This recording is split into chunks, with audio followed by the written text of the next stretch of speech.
বস্তুত অসম্ভব।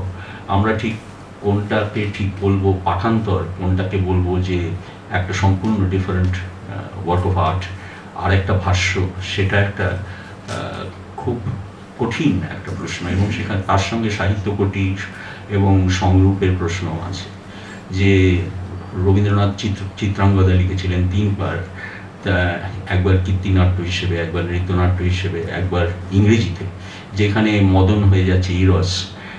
এবং আপনি যদি রাজা থেকে অরূপ রতনের গল্পটি দেখেন, দেখবেন যে রবীন্দ্রনাথের সম্পূর্ণ এটার পাঠভেদ নয়, ঋণশোধ এবং শারদোৎসবের মতো নয়, এটার একটা সম্পূর্ণ অন্য রকমের চিন্তা ঢুকে যাচ্ছে তার মধ্যে, অন্য গান ঢুকে যাচ্ছে তার মধ্যে।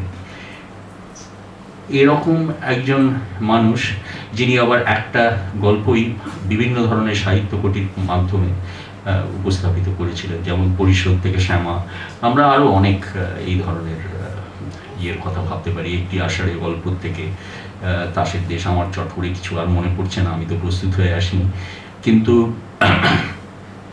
এই ধরনের একজন মানুষের সম্পর্কে যখন আমরা লিখছি, তার জীবন নিয়ে লিখছি, সেগুলো অত্যন্ত দুরূহ কাজ। আপনি বুঝতেই পারছেন, এই সামান্য যে কটি কথা বললাম তার থেকেই বুঝতে পারছেন যে অত্যন্ত দুরূহ কাজ। এবং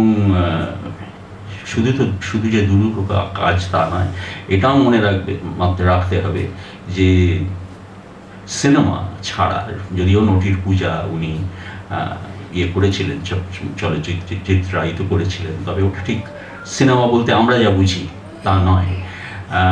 তাছাড়া আর বাকি যে সমস্ত শিল্প মাধ্যম তখন ছিল, তার প্রতিটিতেই তিনি হাত লাগিয়েছিলেন। বাকি ছিল এই শ্রুতিনাট্য।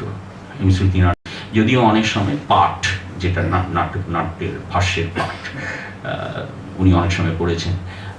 এরকম একটি পাঠের টেপ সম্পূর্ণ নষ্ট হয়ে গেছে, যেটা কিরণ শঙ্কর রায়ের বাড়িতে উনি করেছিলেন, ডাকঘর নাটকের পাঠ।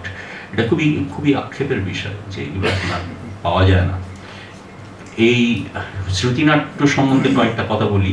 এই আমাদের শহরেই এখন শ্রুতি নাটক, যেটা সমরবাবু বললেন যে অনেকটাই জনপ্রিয় হয়েছে, কিন্তু এই বিষয়ে কিছু অস্পষ্ট ধারণা রয়ে গেছে যে কি আসলে এটা কি শ্রুতি নাটক মানে কি, মানে নাটক মাইনাস দৃশ্য ছাড়া নাটক, এরকম একটা ব্যাপার যে শুধু কানে শুনবো। এটার কারণ খুব সম্ভবত যে গণমাধ্যম হিসেবে রেডিওর আবির্ভাবের ফলে এবং ওই কলের গান, গ্রামোফোন ইত্যাদি আসার ফলে, যেসব অডিও মাধ্যম, সেগুলো আসার ফলে নাটককে আমরা ওইভাবে উপস্থাপনা করতে পারি। কিন্তু আসলে তা তো নয়। শ্রুতি নাটকের মধ্যে একটা জিনিস হতে পারে যে অভিনেতার যে শরীর, সেটা হয়তো আমাদের দৃশ্যত আমরা সেটা অনুপস্থিত, কিন্তু সেভাবে তো রবীন্দ্রনাথের অনেক নাটকই পাঠ করা হয়। এখন তো মঞ্চের উপর উপবিষ্ট দর্শকরা, এই সমস্ত অভিনেতারা এগুলো পাঠ করে থাকেন, যেমন শ্যামলী মিত্র পাঠ করে থাকেন তার নিজের নাটক। অন্য অনেক ট্র্যাডিশন আছে, যেমন ফার্সি, উর্দুতে, ফার্সি নয়, দাস্তান। তাঁরা কিন্তু এইভাবে গল্প বলার ছলে নাটকের অভিনয় হয়। তার মধ্যে সংলাপ আছে, তার মধ্যে ভাষ্য আছে, ন্যারেটিভ আছে, তার মধ্যে ভয়েস ওভার আছে, সমস্তই আছে। এবং এইগুলোও কিন্তু বাচিক শিল্পের, যদি বাচিক শব্দটি আমরা নাট্যশাস্ত্রের আদি অর্থে ব্যবহার করি, তাহলে এগুলো কিন্তু শ্রুতি নাটকের অঙ্গ হওয়া উচিত। অথচ আমরা এখন যেটা দেখছি সেটা হচ্ছে রেডিও প্লে বা সাধারণ নাটকের আবহ ব্যবহার করে কিন্তু মঞ্চাভিনয় যেটা শরীর দিয়ে করা হয় এবং দৃশ্যসজ্জা যেটা করা হয়, সেগুলো বাদ দিয়ে যেটুকু, এবং তার জন্যে গলার প্রক্ষেপণ ইত্যাদি, যেন একটা ইলিউশন তৈরি করার জন্যে আমরা এই নাটকটা তৈরি করছি। এটা কিন্তু দুধের স্বাদ খুলে বেটানো। আমার দেখে সবচেয়ে ভালো লেগেছে, আমি সেটা লিখে হচ্ছি আমার মুখবন্ধে, যে শ্রুতি নাটকগুলি আমরা এখন পড়ছি, সেগুলো কিন্তু একটি আলাদা একটা শিল্প কুটির মর্যাদা সম্পন্ন।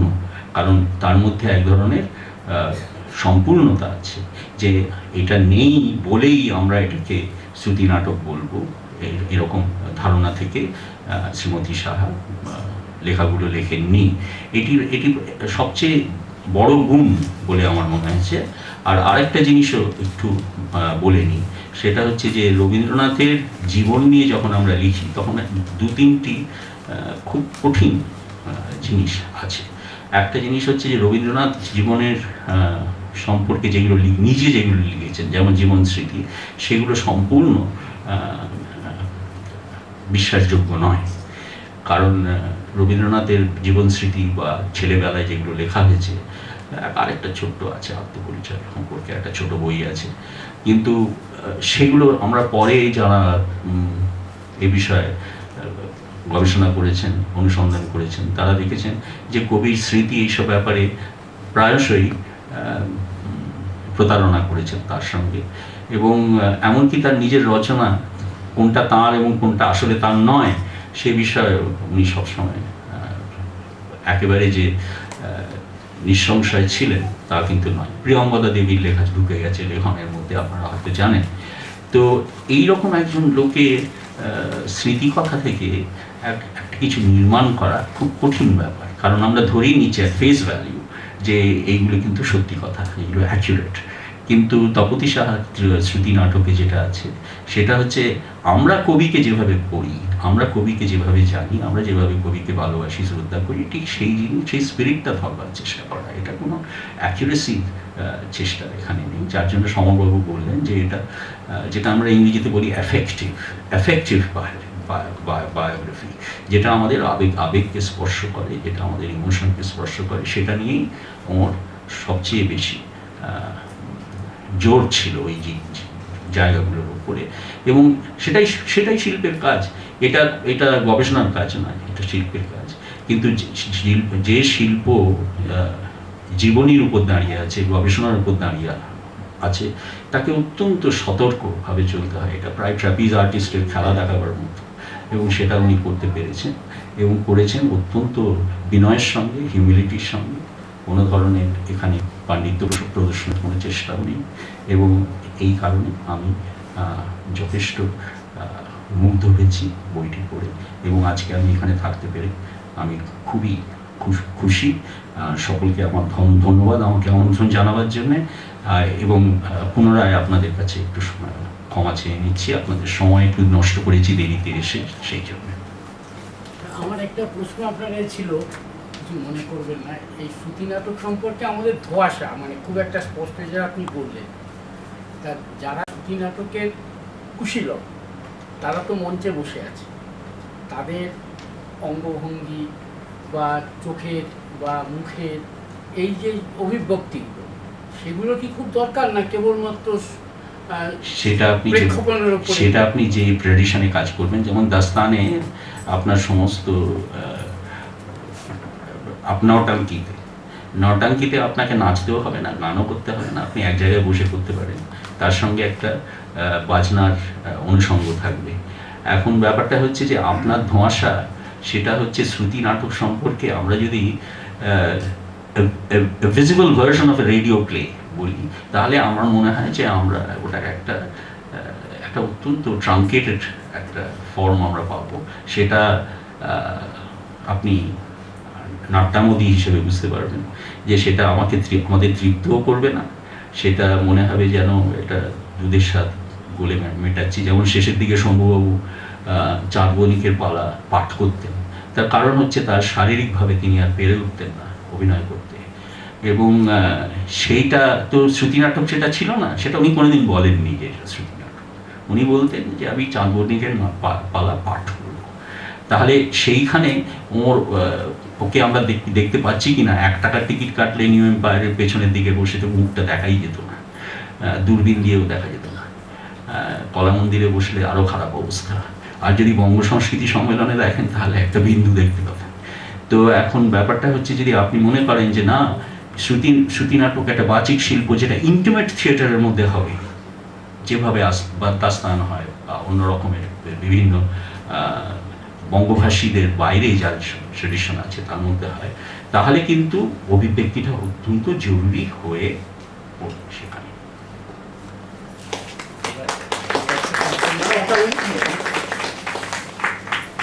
আপনাকেও শুনতে হবে।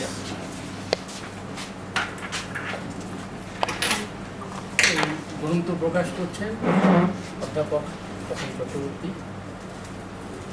আমি সহজেই খোলা যায়, না না ভালোভাবেই খোলা আছে।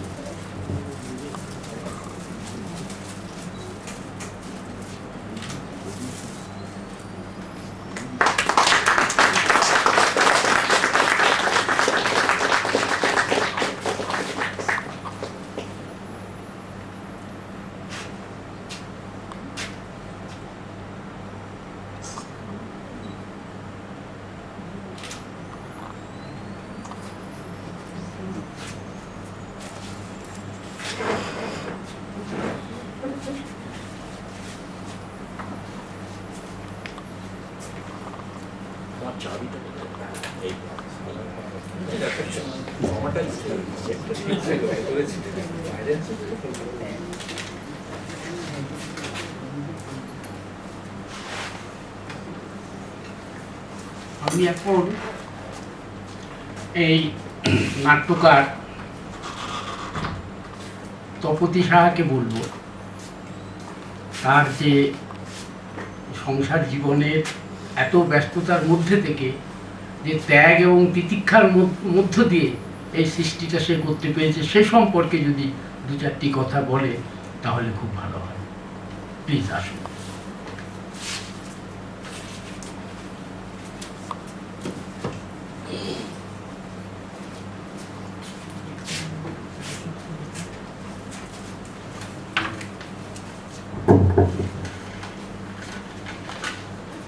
মাননীয় সভাপতি ডক্টর প্রদীপ কুমার ঘোষ, মাননীয় প্রধান অতিথি ডক্টর স্বপন চক্রবর্তী, ডক্টর সমর ঘোষ, ডক্টর রীনা ভাদুরী, সবার এত প্রিয়জনেরা এখানে উপস্থিত হয়েছেন। জানি না রবিবারের বিকেলটাকে নষ্ট করে, আমি তো আপ্লুত। একেতেই আমার হাত পা ঠান্ডা হয়ে আসছে, তারপরে আমার সমরদা এমন এমন সব কথা বলছেন। ডক্টর চক্রবর্তীর কথা তো শুনতেই ইচ্ছে করছিল, আরও খানিকক্ষণ বললে আরও ভালো লাগতো, শুনেই যাচ্ছিলাম। তো আমি কি বলি, একান্তই রবি জীবনী শ্রুতি নাটক সংকলনে রবীন্দ্রনাথের শৈশব কৈশোর যে থেকে তার শেষ দিন পর্যন্ত ধরা আছে সেটা তো আমরা শুনলাম এর আগে, কিন্তু কিভাবে এটা শুরু হয়েছিল। সমরদা এত কথা বলেছেন যে আমার সত্যি বলতে খুব অশান্তি হচ্ছে রীতিমতো মনে মনে, যে এইসব কথা আমার জন্য নয়। খুব অবাক হই, মাত্র 13 বছর বয়সে রবীন্দ্রনাথ কি করে ওই 13 বছরের অনুভবে নারী হৃদয়ে বুঝতে পেরেছিলেন, কি করে লিখেছিলেন যে তোমরাই মন্দিরের অধিষ্ঠাত্রী দেবী, তোমরা এই পৃথিবীর সঙ্গীত কবিতা স্বর্গ সে তো তোমাদের হৃদয়ে বিরাজে। আমার 16 বছর বয়সে আমি স্ত্রীপত্র পড়েছিলাম, সেখানে শেষ কথাটি ছিল ইতি তোমাদের চরণ তলাশ্রয় ছিন্ন মৃণাল। এই যে চরণ তলাশ্রয় ছিন্ন কথাটা এতটাই ধাক্কা খেয়েছিল আমার মনে, তখন আমি বুঝেছিলাম সেই দিনটি আমার রবীন্দ্রনাথকে খুব কাছ থেকে না জেনে আমার নিস্তার নেই। তো ব্যস্ত ছিলাম, ঘরের একান্তে লিখছিলাম, খুবই ভালো ছিলাম, খুব শান্তিতে ছিলাম। হঠাৎ করে এই বইয়ের একটা ভূত চাপলো আমার বাড়িতে। তো যাই হোক, তো এই জানতে গিয়ে অসংখ্য চিঠিপত্র, অসংখ্য বইপত্র, রবীন্দ্রনাথের জীবনী পড়তে হয়েছে। এই পড়তে পড়তে পড়তে পড়তে কেমন যেন ওই ঘটনার মধ্যে ঢুকে গেছি। আমি একটা প্রত্যক্ষদর্শী হয়ে গেছি। রবীন্দ্রনাথের জোড়াসাঁকোর পরিবারের কখনো ঢুকে যাচ্ছি, কখনো শিলাইদহে ঢুকে যাচ্ছি, একটা যেন অদ্ভুত সময়ের মধ্যে দিয়ে হেঁটে চলেছি। যত না পড়ছি তার থেকে কাঁদছি অঝরে অনেক বেশি, কেঁদেই যাচ্ছি। এত সহ্য শক্তি, এত সহন শক্তি কি করে এই মানুষটার মধ্যে ছিল, তার কান্নাগুলো বোধহয় ওই কবিতা হয়ে গল্পের মধ্যে দিয়ে ঝরে পড়েছে। এটাই একটা বোধ মনে হয়েছে প্রত্যেকবার পড়ার পরে, যে এই বোধটাই আমার মধ্যে কাজ করেছে বোধহয় কবির কান্নার বইগুলোই বোধহয়। আর একটা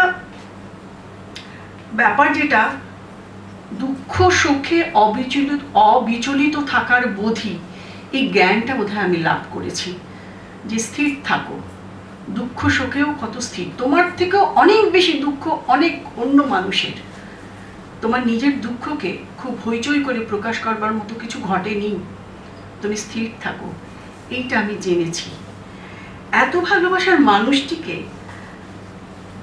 স্বভাবতই নিজের করে পেতে সবসময়ই ইচ্ছে করেছে, সবসময়ই একান্তে কথা বলেছি তার সাথে, সবসময় মনে হয়েছে আমি তার মধ্যে রয়েছি, তার সঙ্গে রয়েছি। এই করতে করতে কখন যে সেই ঘটনার সংলাপগুলো বেরিয়ে এসছে আমি বুঝতে পারিনি।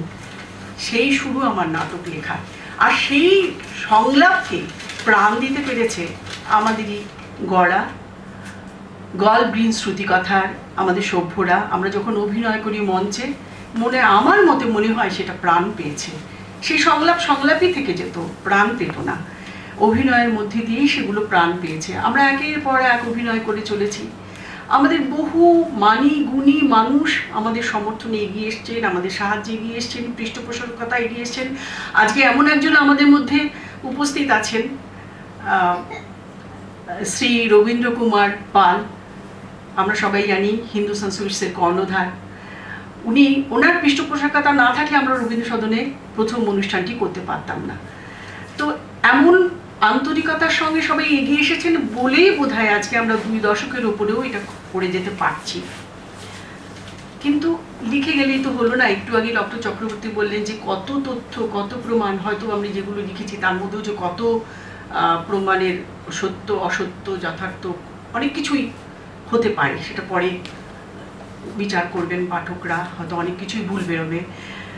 তো এই যে রসদগুলো দরকার, তথ্য প্রামাণ্য এগুলো যে দরকার, এই রসদগুলো আমাকে আগাগোড়া জুগিয়ে গেছেন আমার অত্যন্ত শ্রদ্ধার মানুষটি শ্রী সুবিমল লাহিড়ী, বিশ্বভারতীর